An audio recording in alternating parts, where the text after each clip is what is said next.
കൊറോണയ്ക്ക് ശേഷം കേരളത്തിൽ നടന്ന ബിസിനസ് പഠനങ്ങളിൽ തെളിയിക്കുന്ന ഒരു കാര്യം, കേരളത്തിൽ വരുന്ന പ്രൊഡക്റ്റുകളിൽ ഏതാണ്ട് 70 മുതൽ 80% വരെ അന്യ സംസ്ഥാനങ്ങളിൽ നിന്നാണ് വരുന്നത്. കാരണം നമ്മൾ ഇവിടെ ഒന്നും ഉൽപ്പാദിപ്പിക്കുന്നില്ല എന്നുള്ളതാണ് സത്യം. നമുക്ക് ഇങ്ങനെ പറയാം എന്ന് മാത്രമേ ഉള്ളൂ, നമ്മൾ ഭയങ്കര വ്യവസായ സൗഹൃദ സംസ്ഥാനമാണ് എന്നൊക്കെ. പക്ഷെ നമ്മളുടെ കേരളത്തിൽ വളരെയധികം കാര്യങ്ങളൊന്നും ഉൽപ്പാദിപ്പിക്കപ്പെടുന്നില്ല. നമ്മൾ ഉപയോഗിക്കുന്ന നിത്യോപയോഗത്തിൽ വരുന്ന പ്രധാനപ്പെട്ട എല്ലാ സാധനങ്ങളും നോർത്തിലോ ഇല്ലെങ്കിൽ മറ്റ് സൗത്ത് ഇന്ത്യൻ സംസ്ഥാനങ്ങളിലോ ആണ് ഉൽപ്പാദിപ്പിക്കപ്പെടുന്നത്. അവിടുന്ന് ഇവിടെ വരുന്നു, നമ്മൾ അത് വാങ്ങി ഉപയോഗിക്കുന്നു എന്ന് മാത്രമേ ഉള്ളൂ. എന്നാൽ നമുക്ക് നിരന്തരം വേണ്ടുന്ന ഇന്നത്തെ ഒരു അവസ്ഥയിൽ ഏതാണ്ടൊക്കെ യങ്സ്റ്റേഴ്സ് എല്ലാവരും തന്നെ ഈ പ്രോഡക്റ്റ് ഉപയോഗിക്കാൻ തുടങ്ങി. എന്നാൽ ഒരു 10 വർഷക്കാലം അല്ലെങ്കിൽ 15 വർഷക്കാലം മുമ്പ് കുറച്ച് ആളുകൾ ഉപയോഗിച്ചിരുന്ന ഈ പ്രോഡക്റ്റ് ഇന്നിപ്പോൾ വൈഡ്ലി എല്ലാ വീട്ടിലും വേണ്ടുന്ന ഒരു പ്രോഡക്റ്റ് ആണ്. ആ പ്രോഡക്റ്റ് ഇന്ന് എങ്ങനെ ഉണ്ടാക്കാം?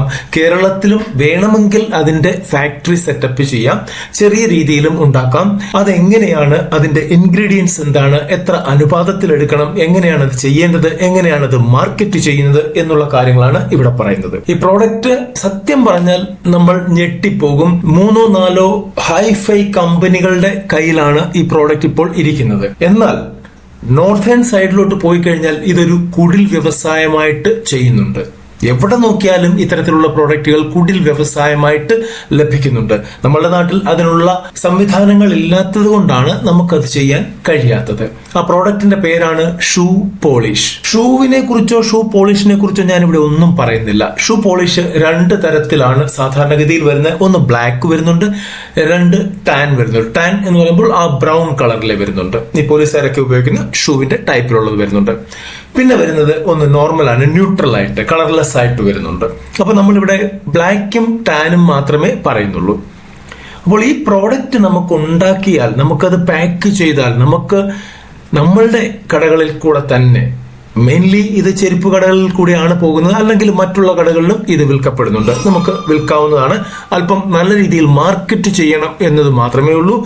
നമുക്ക് ഡയറക്റ്റ് മാർക്കറ്റ് ചെയ്യാൻ കഴിയുന്നതിനേക്കാൾ നല്ലത് ഇതിന്റെ സ്റ്റോക്കിസ്റ്റ് ഉണ്ട്, ഡിസ്ട്രിബ്യൂട്ടേഴ്സ് ഉണ്ട്. ചെരുപ്പ് ഡിസ്ട്രിബ്യൂട്ട് ചെയ്യുന്ന ആളുകളെ കോൺടാക്ട് ചെയ്യുന്നതായിരിക്കും ഏറ്റവും നല്ലത്.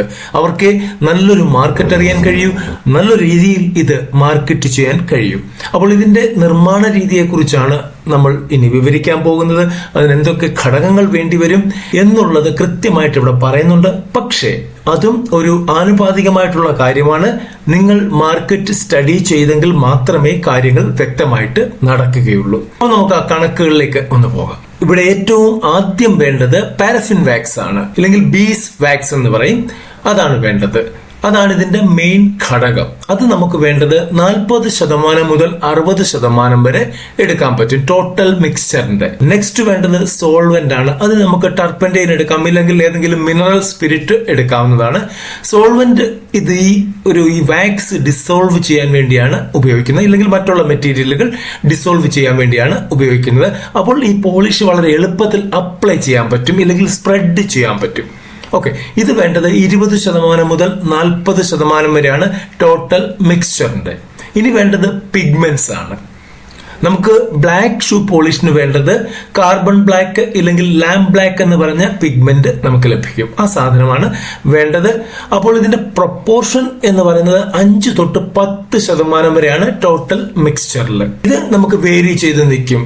അല്പം കൂട്ടി അല്പം കുറച്ചൊക്കെ നമുക്കത് സ്ഥിരം ചെയ്യുമ്പോൾ അത് മനസ്സിലാകും. ഓക്കെ, നെക്സ്റ്റ് വേണ്ടത് ടാൻ ഷൂവിന്, അതായത് ബ്രൗൺ കളറിന്റെ ഷൂവിന് വേണ്ടത് അയൺ ഓക്സൈഡ് ഇല്ലെങ്കിൽ യെല്ലോ ഓക്രെ എന്ന് പറഞ്ഞൊരു സാധനം വരുന്നുണ്ട്. ഇത് രണ്ടും നമുക്ക് കെമിക്കൽ ഷോപ്പുകളിൽ വാങ്ങാൻ കിട്ടുന്ന സാധനം തന്നെയാണിത്. ഈ സാധനമാണ് വേണ്ടത്. ഇത് നമുക്ക് 2% തൊട്ട് 10% ടോട്ടൽ മിക്സ്ചറിന്റെ വേണ്ടത്.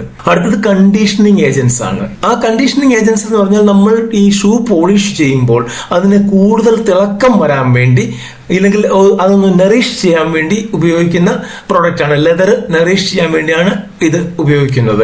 കർണോബ വാക്സ് എന്ന് പറഞ്ഞ ഐറ്റം വരുന്നുണ്ട്. അതൊരു 5 തൊട്ട് 10% വരെ നമുക്ക് ഇൻക്ലൂഡ് ചെയ്യാം. ഇല്ലെങ്കിൽ ലെനോലിൻ ഓയിൽ, വേറെ മറ്റു ഓയിലുകളും നമുക്ക് ഒരു കണ്ടീഷണർ ആയിട്ട് ഈ ലെതറിനെ ഒന്ന് ഷൈൻ ചെയ്യിക്കാൻ വേണ്ടി ഉപയോഗിക്കാവുന്നതാണ്. ഇതിൽ നമുക്ക് 1% മുതൽ 5% വരെയാണ് ഈ ഓയിൽ നമുക്ക് ഉപയോഗിക്കേണ്ടത്. പിന്നെ വേണ്ടത് അഡിറ്റീവ്സ് ആണ്. അത് എന്തിനാണ് എന്ന് ചോദിച്ചു കഴിഞ്ഞാൽ ഈ പോളിഷിന്റെ പെർഫോമൻസ് ഇംപ്രൂവ് ചെയ്യാൻ വേണ്ടിയിട്ടാണ്. പിന്നെ ഫ്രാഗ്രൻസ് നമുക്ക് ഉപയോഗിക്കാം. ഈ ഷൂ പോളിഷിന് ഒരു ചെറിയ മണമൊക്കെ കിട്ടാൻ വേണ്ടിയിട്ട്. ഈ അഡിറ്റീവ്സ് എന്ന് പറയുമ്പോൾ സിലിക്കോൺ ഓയിൽ ഉപയോഗിക്കാം. അത് എന്താ പറയുക, വാട്ടർ റെസിസ്റ്റന്റ് ആണ്. അതായത് വെള്ളം പിടിച്ചു കഴിഞ്ഞാൽ അത് തെന്നി പോകുന്ന ഒരവസ്ഥയുണ്ടല്ലോ ഷൂവിന്റെ പുറത്ത്.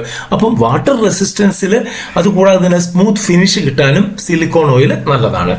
ദെൻ വരുന്ന പെർഫ്യൂം അല്ലെങ്കിൽ ഫ്രാഗ്രൻസ് ഓയിൽസ്. അത് നമുക്ക് ഇഷ്ടമുള്ളത് ആഡ് ചെയ്യാം. പക്ഷെ കോമൺലി എന്താണോ ഉള്ളത് അത് തന്നെ ആഡ് ചെയ്യുന്നതായിരിക്കും നല്ലത്. നേരത്തെ പറഞ്ഞു, ഇതൊരു പ്രൊപ്പോർഷൻ മാത്രമാണ്, കൃത്യമായ കണക്കല്ല.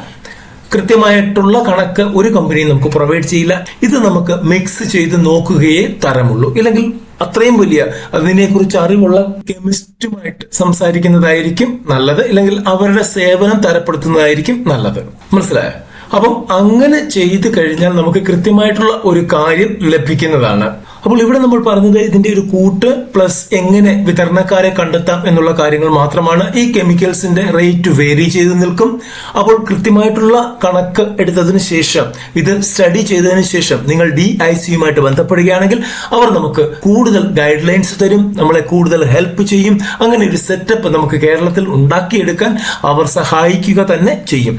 DIC എന്താണെന്ന് അറിയില്ലെങ്കിൽ നമ്മളുടെ ചാനലിൽ സെർച്ച് ബോക്സിൽ DIC എന്ന് ടൈപ്പ് ചെയ്ത് കൊടുത്തു കഴിഞ്ഞാൽ DICയെ കുറിച്ചുള്ള വീഡിയോകൾ നിങ്ങൾക്ക് ലഭിക്കുന്നതാണ്.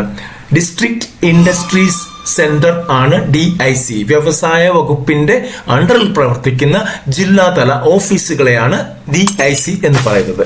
ഓക്കെ, വീഡിയോ ഇഷ്ടപ്പെട്ടെങ്കിൽ ലൈക്ക് ചെയ്യുക, കമന്റ് ചെയ്യുക, ഷെയർ ചെയ്യുക. കൂടാതെ നമ്മുടെ ചാനൽ ആദ്യമാണെങ്കിൽ സബ്സ്ക്രൈബ് ചെയ്ത് ബെൽ ബട്ടൺ അമർത്തി ഓൾ എന്ന് പ്രസ് ചെയ്ത് കഴിഞ്ഞാൽ നമ്മളുടെ ഇത്തരത്തിലുള്ള വീഡിയോകൾ നിങ്ങൾക്ക് അതാത് സമയത്ത് ലഭിക്കും. നന്ദി, നമസ്കാരം.